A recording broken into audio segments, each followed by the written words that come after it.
Now, while China is increasing expenditure on its education system, it appears costs for US students are increasing rapidly every year. Earlier, I spoke to Monty Neill, chairman of the National Forum on Education Accountability. I asked him about the major differences between the two countries when it came to higher education. University costs are rising steadily in the United States. The availability of financial aid for lower income to middle income students is declining. It's making attendance at university harder. It doesn't seem to have affected, at the moment, university attendance, but it certainly might in the future. And students graduate with I'm just saying students graduate with enormous debt in this country quite often.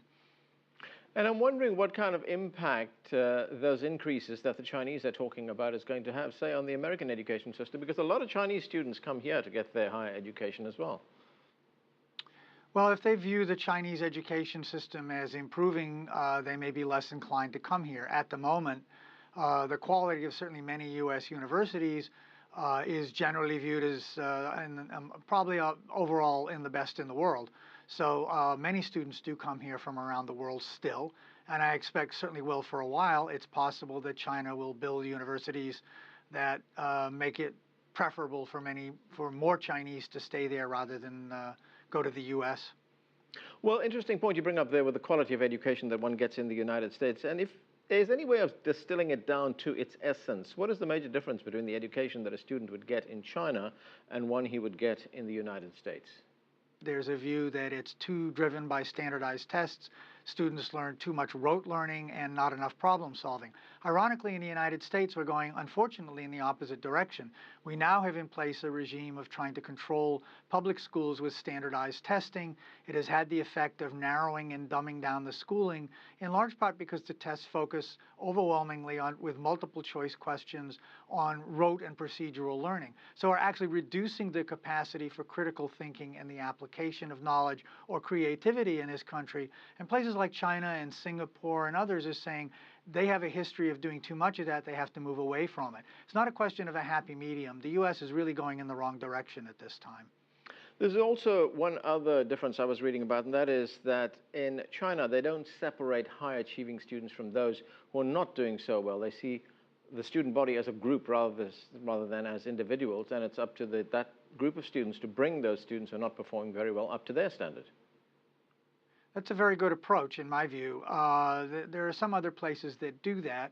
The United States was going through a trend for a time into the 1990s where they were reducing the amount of tracking and trying to stop some of that. It has returned with increased tracking and separation. I think in the United States, however, the biggest separation is really based on residence. That is, in the U.S., you go to school largely based on residence. And in this country, you have large areas of concentrated poverty, you have lower middle, and so on, and they all kind of go to separate schools. And the differences have been steadily exacerbated. And we're in a situation in this country, it's historically true, but it remains true, that those students who have the least family wealth and income go to the least well-funded schools, be they urban or rural.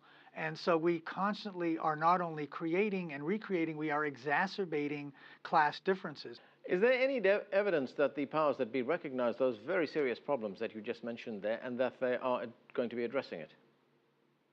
By and large, I think not. There is a growing opposition in youth and students and teachers to the test-driven system, to some of the so-called accountability that follows from that, which has led in cities like Chicago. They're closing about 50 schools.